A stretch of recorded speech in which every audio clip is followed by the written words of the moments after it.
আগের ভিডিওতে তোমাদের দেখিয়েছিলাম ব্রাইডের রিয়াকশান কীরকম ছিল। তো ফাইনাল লুকটা তোমাদের সাথে শেয়ার করব। ফাইনাল লুকটা জাস্ট এরকম এসেছিল, সামনে থেকে অসাধারণ দেখতে লাগছিল। আমি চেষ্টা করেছি তার স্পেশাল দিনে তার লুকটা যেন বেস্ট আসে, এবং রিভিউটাও ও সেরকমই দিয়েছে। কথা হবে না কোনো, একদম আমি নিজেই ফিদা, আমি নিজেকে দেখে। এবার কে ফিদা হবে আমি জানি না, আমি নিজেই ফিদা, তোমার হাতে জবাব নেই। মানে সামনে থেকে তো অসাধারণ হয়েছে। চলো ওখানে গিয়ে ফটো ভিডিও নিচ্ছি, খুব তাড়া আছে। টাটা।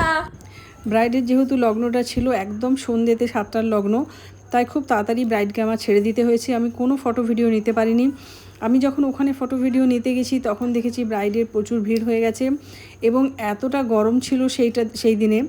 আর সবথেকে বড় কথা, সেখানে কোনো ফ্যানের ব্যবস্থা বা কুলারের ব্যবস্থা তারা করেনি, যার জন্য প্রচণ্ড মানে ভেতরটা গরম ছিল।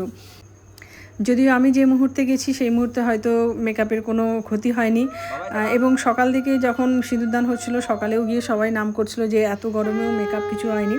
কিন্তু তবু আমি বলবো যে মেকআপের করলেই হবে না। মেকআপ করার পরে ফ্যান বা কুলারের সামনে তোমরা বসো বা এসিতে বসো, তাহলে মেকআপ অনেক লং লাস্টিং হবে এবং তোমাদের স্পেশাল ডেতে আর কোনো প্রবলেম হবে না। আরও সুন্দর ভালো ভালো ফটো ভিডিও আসবে।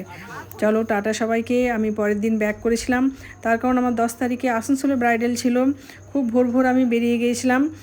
আর বীরভূমের রাস্তা দিয়ে গেলে এই ভিডিওটা তো করতেই হয়, এত সুন্দর রাস্তা, সেটাই তোমাদের সাথে শেয়ার করলাম।